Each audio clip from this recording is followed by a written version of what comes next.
Doctor Edward Vargas Valderrama, compañeros presentes, partícipes de esta sesión, tengan ustedes muy buenas noches. A continuación, el quien habla, el alumno Franklin Caballero, conformado por mi compañera Fiorella Llanos, Brad Kikutipa, Yesenia Chambi, Keila Atencio, Ada Ramos Calderón y Yulino Castañón, en el cual nosotros como grupo nos ha correspondido el tema sistemas jurídicos y la filosofía del derecho. Siguiente diapositiva, por favor.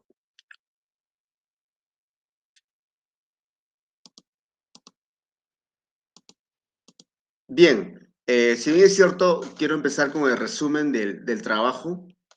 Hemos mencionado, bueno, vamos a mencionar el ordenamiento jurídico que tiene que describir analíticamente las características fundamentales del ordenamiento jurídico.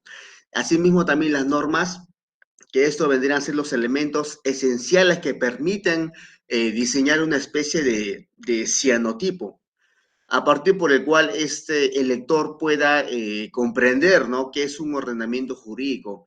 Asimismo, también mencionar sus componentes y cómo funciona frente a conflictos jurídicos, ya sean específicos o no, o sean de manera moderada.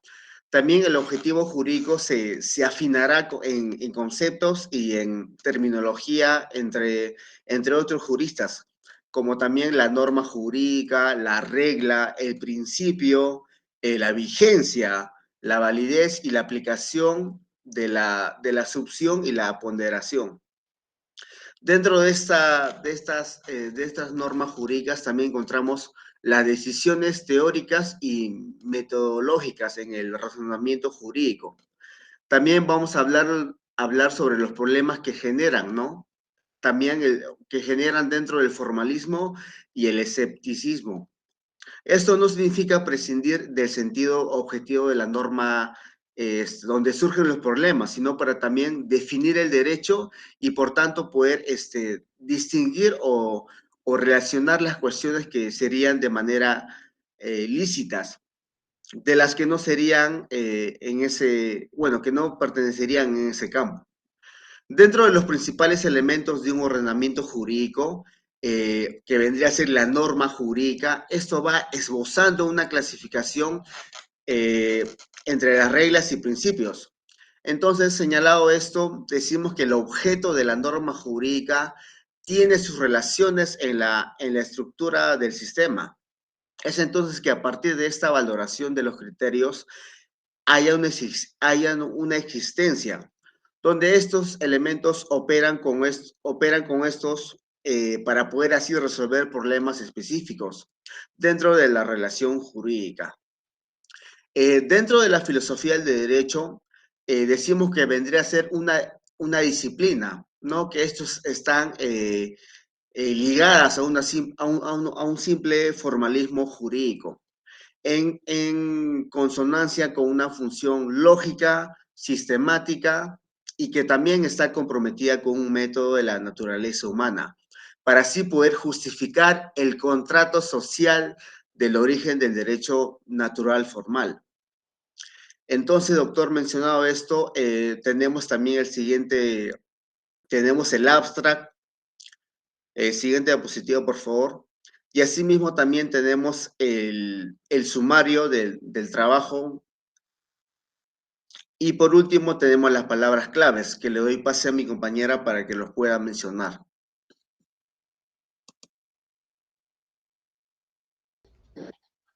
Como palabras claves tenemos el sistema jurídico, el ordenamiento jurídico, normatividad, filosofía del derecho y naturaleza humana.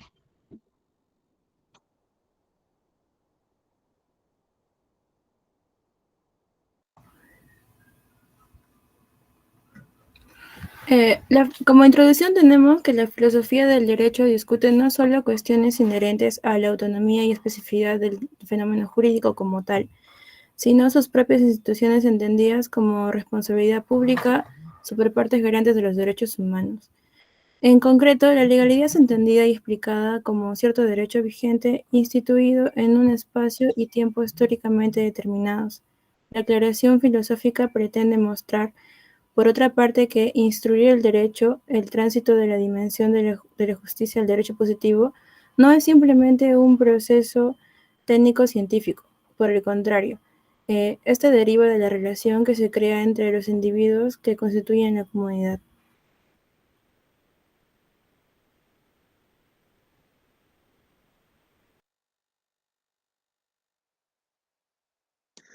Así es. Continuamos con el objetivo general del trabajo. Entonces, es poder determinar la importancia y trascendencia de los sistemas jurídicos. Asimismo, también la filosofía del derecho, como es el silogismo, el circuito de Viena y la tridimensionalidad en la filosofía del día de hoy. Siguiente diapositiva, por favor. Como puntos objetivos específicos, lo hemos hecho en 4 apartados. El primero vendría a ser sobre la relación del sistema jurídico, que esto básicamente habla sobre el conjunto de normas e instituciones en el derecho positivo. Y como segundo punto tenemos, bueno, el objetivo específico bueno, el objetivo del trabajo es ver cómo se relacionan los sistemas jurídicos, bueno, en un conjunto de varias normas e instituciones del derecho positivo, donde éstas rigen una determinada colectividad. Y como tercer punto, o tercer objetivo, es poder dar a entender o dar a conocer o poder demostrar que el circuito de Viena es científica a la filosofía, con la ayuda de la lógica moderna, y enseñar que los temas principales fueron debatidos y fueron fundamentadas en ciencias naturales y sociales. Y como último objetivo es poder demostrar la tridimensionalidad del derecho con ayuda y beneficencia, ya sea jurídicamente o también poder integrar a la realidad de nuestro país. Siguiente diapositiva, por favor. Doy paso a mi compañera para que nos pueda dar más sobre... Continuando con la parte de sistemas jurídicos y filosofía del derecho, primeramente en esta parte nos vamos a centrar en la noción del sistema jurídico. Este va a ser uno de los temas más importantes y centrales, ya que desde esta parte se va a partir la filosofía del derecho moderna. A su vez que esta va a venir englobada en un concepto clave en la teoría del derecho. Siguiente diapositiva, por favor. Ya. Ahora, cuando hablamos de un concepto en sí, según Kelsen nos define que el sistema, esta no es otra cosa que se relaciona con un conjunto de normas jurídicos, ya que esta principalmente va a formar en relacionarse dentro de un sistema, y esto se va a dar sobre una base del principio de jerarquía.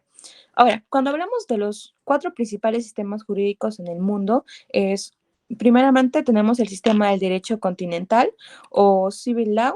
En el segundo tenemos el sistema del derecho anglosajón o common law, y en el tercero tenemos el sistema de derecho constitucionario. Y como último tenemos el sistema del derecho religioso. Siguiente diapositiva. Ahora, cuando hablamos de su importancia, esta va en sí determinar que en la práctica jurídica los valores protegidos por la norma, estas se den una aspiración ideal, y por esto también permita evaluarse en sí si la norma va a ser adecuada para poder garantizar el fin que se pretenda, o perseguir siendo una herramienta impredecible, ¿no? Esto ya sea a través de la interpretación jurídica. Como clasificación tenemos que en el Perú se clasifican los sistemas jurídicos y más conocidos, según el profesor René David, nos dice que se derivan en 4 familias, como lo mencionamos antes: el common law, el civil law y el derecho de los países socialistas. Y como último tenemos otras concepciones del derecho. Siguiente diapositiva, por favor. Ya. Cuando hablamos de la juricidad, esta viene siendo a que se va a ajustar o va a corresponder aquí al derecho que se le va a denominar en sí, en tanto a un conjunto de normas y reglas que van a permitir aquí una regulación que se den entre un vínculo entre las personas que integren una sociedad, y aquí expresando en sí un orden de justicia, En esta también tenemos el instrumento que va a permitir la convivencia social, y que la ley no solo va a ser retroactiva, sino también puede ser en materia penal cuando favorece a un reo o inculpado. Siguiente diapositiva, por favor. Siguiente.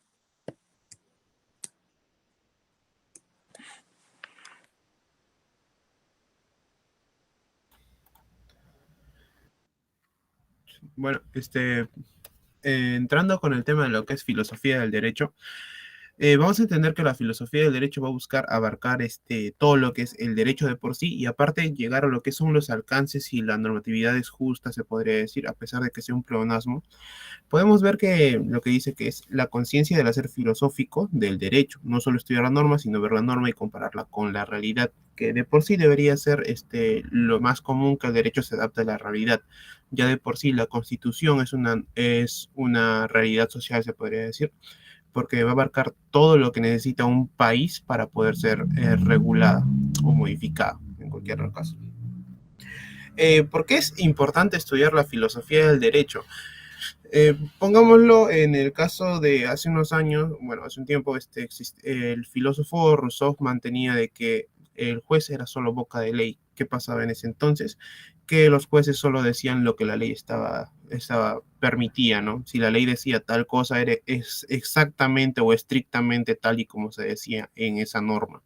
No existía la interpretación como existe hoy en día. Hoy en día todo es motivo de interpretación y en una sentencia debe ser fundamentada esta sentencia, ¿no? Si no, se puede apelar por una mala fundamentación, ¿no? En cualquiera de los dos casos.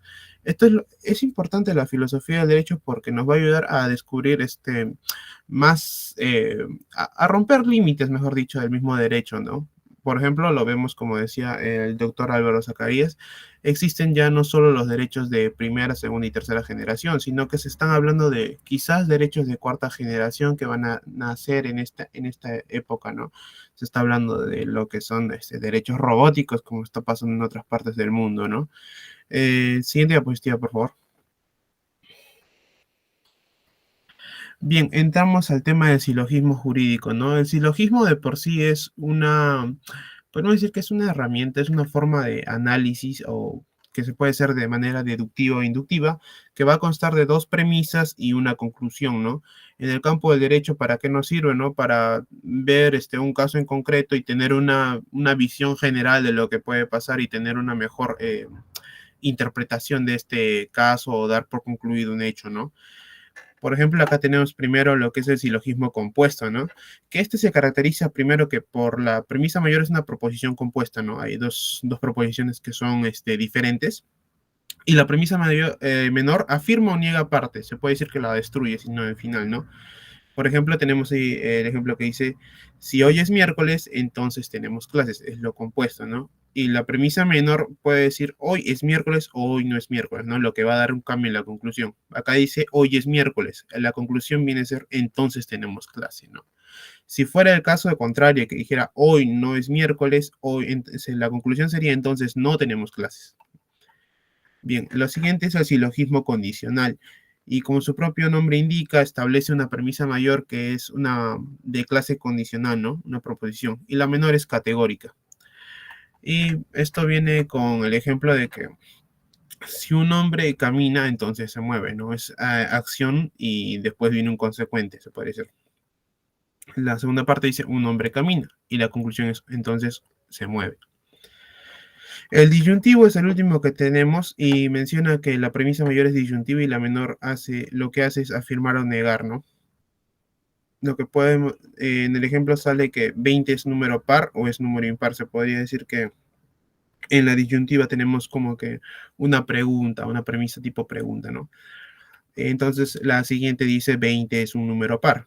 Y lo siguiente que dice, entonces 20 no es un número impar, ¿no? La conclusión se basa en la respuesta de lo segundo, más que todo. ¿Cómo se aplicaría esto en el campo del derecho, no? Podemos poner que la premisa mayor es el divorcio, ¿no? El divorcio puede ser dado por el cónyuge que no haya cometido la causa del divorcio, ¿no? Y la premisa menor podría ser que Juan y María Juan está pidiendo el divorcio debido a que María motivó las causales del divorcio, ¿no? Y la conclusión podría ser que se dio el resultado del juez declaró sentencia de que se puede declarar el divorcio. Otra premisa en ejemplo podría ser el homicidio se condena con pena de muerte, ¿no? Y podemos decir M es un homicida y podemos concluir que M va a recibir la cadena de muerte. Si lo ven de manera práctica es algo muy simple, es solo razonamiento lógico que se va a usar para tener una visión amplia del derecho, ¿no? Solo para interpretación, se podría decir. Siguiente diapositiva.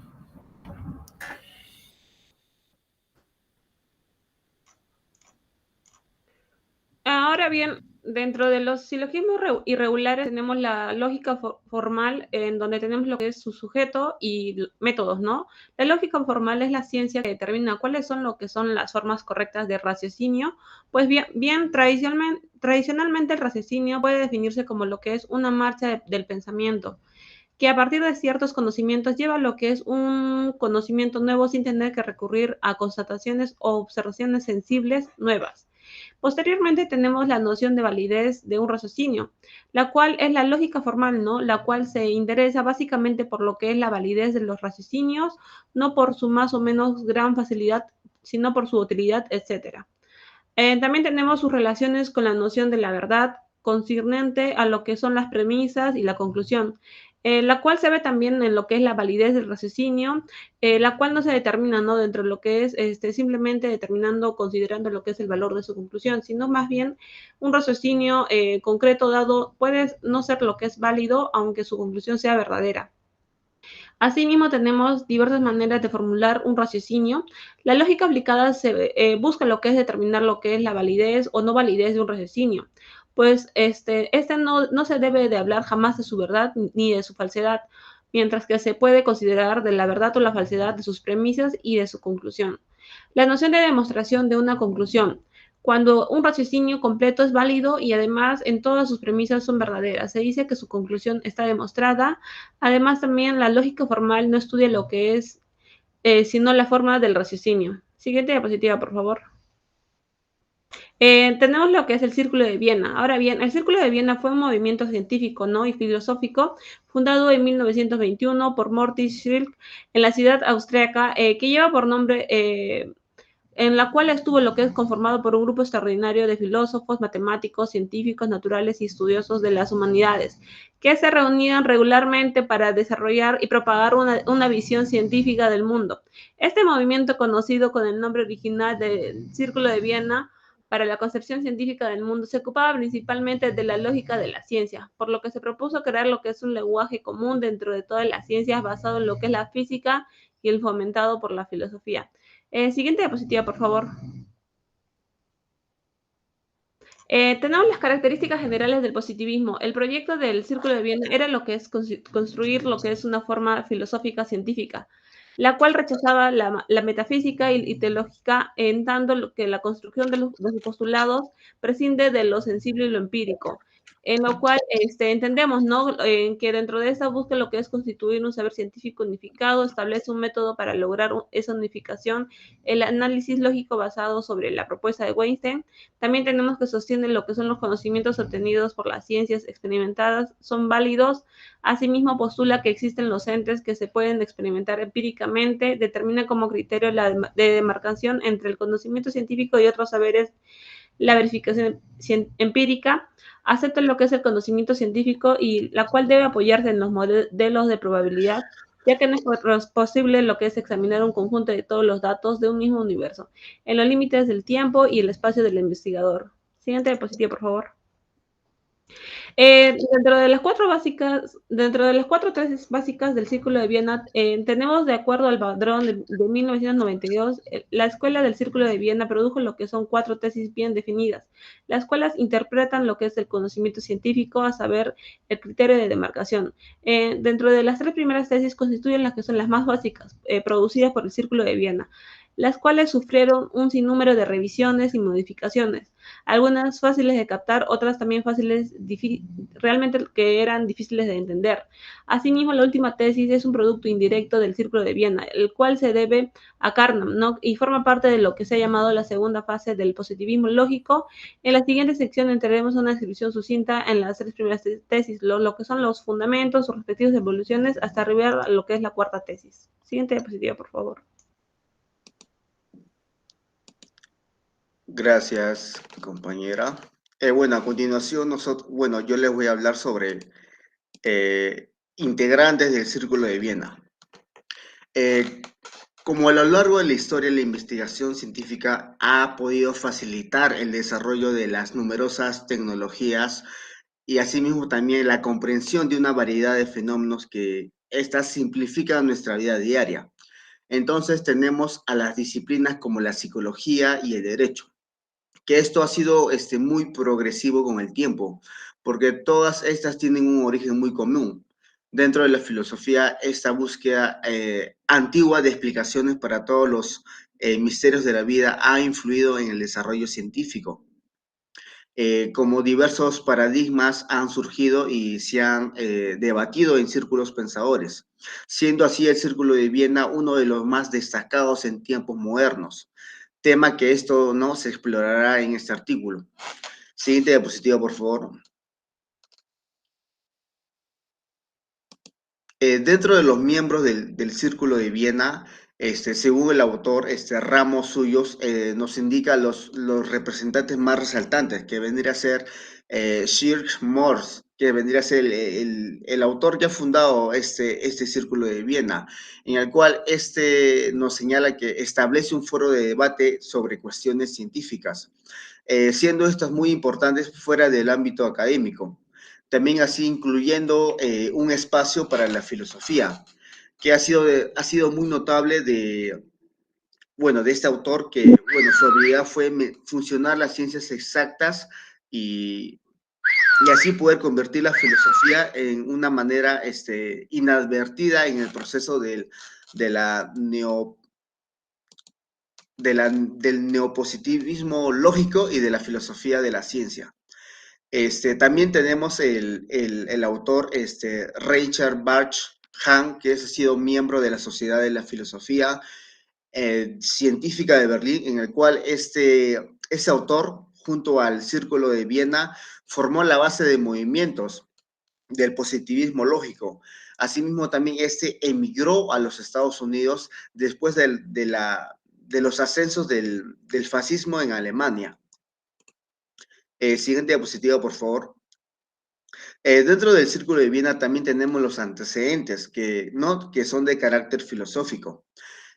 Como en la segunda mitad del siglo XIX, el liberalismo fue largamente la corriente política dominante, entre paréntesis.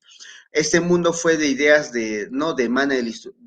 emana de la ilustración, del empirismo, del utilitarismo y del movimiento de libre comercio, que fue en la ciudad de Inglaterra. Asimismo, este movimiento liberal, bienes académicos de renombre mundial, ocupaba posiciones muy importantes, en el cual se cultivaba un espíritu antimetafísico, como lo señala el autor Lorenzano, en el cual nos señala que debido a esta ilustración, el imperismo y el movimiento comercial fue su enfoque principal, ya que esto residía en la lógica científica. Por lo tanto, este autor planteó la tarea de poder establecer un lenguaje unificado para todas las disciplinas científicas, así poder fundamentar en principios físicos y respaldar así la filosofía en aquel entonces. Siguiente diapositiva, por favor.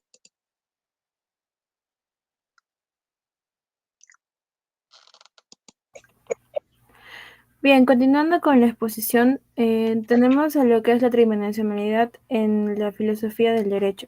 Siguiente diapositiva, por favor. El tridimensionalismo es una teoría que concibe a la experiencia jurídica desde 3 dimensiones inseparables, que serían las dialécticas, el hecho, el valor y la norma.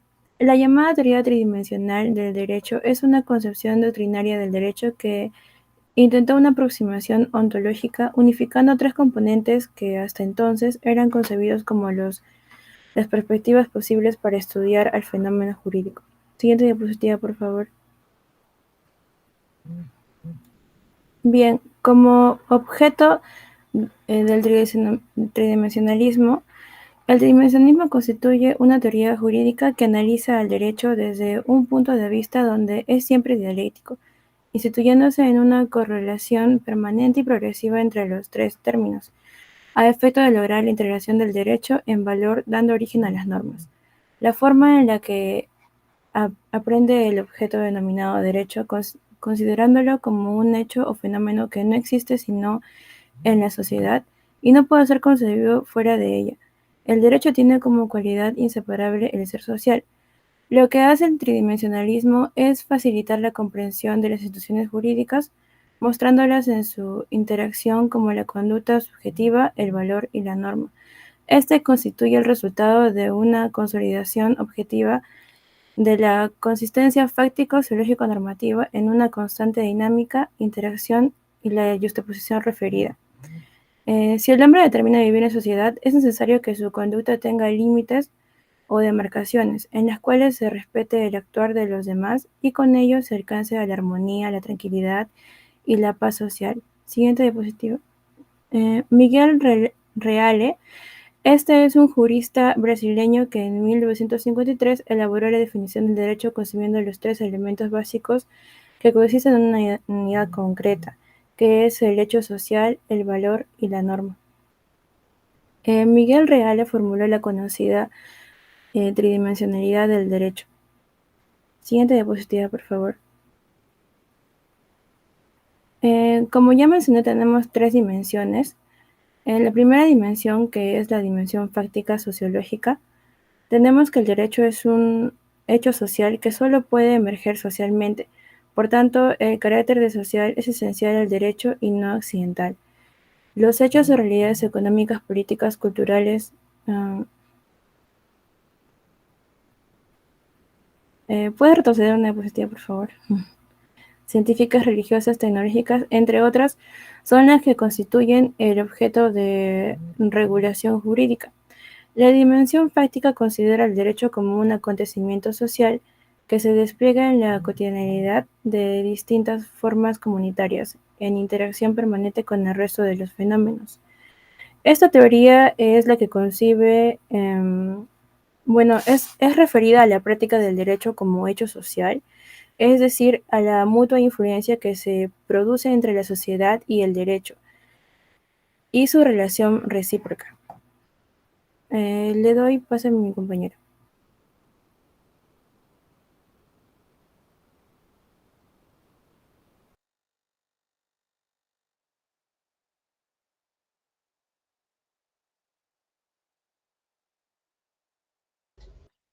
Ya, continuando con la exposición, también tenemos otras dos dimensiones, que es la dimensión normativa y la dimensión axiológica. Como dimensión normativa, se refiere a que esta dimensión se refiere a las normas y leyes que rigen una sociedad. Estas reglas dictan cómo deben comportarse los individuos, empresas y las instituciones en el ámbito jurídico. Asimismo, también en la dimensión normativa se enfoca en la creación, interpretación, aplicación y cumplimiento de las normas y leyes. En cuanto a la dimensión axiológica, esta dimensión se centra en los valores y principios éticos que subyacen en el derecho. Se estudia cómo se relacionan los valores individuales y colectivos en las normas y leyes y cómo éstas pueden influir en la promoción de la justicia y la equidad en la sociedad. Como principales posturas del tridimensionalismo jurídico, tenemos tres, que es el justnaturalismo, el justpositivismo y el justrealismo.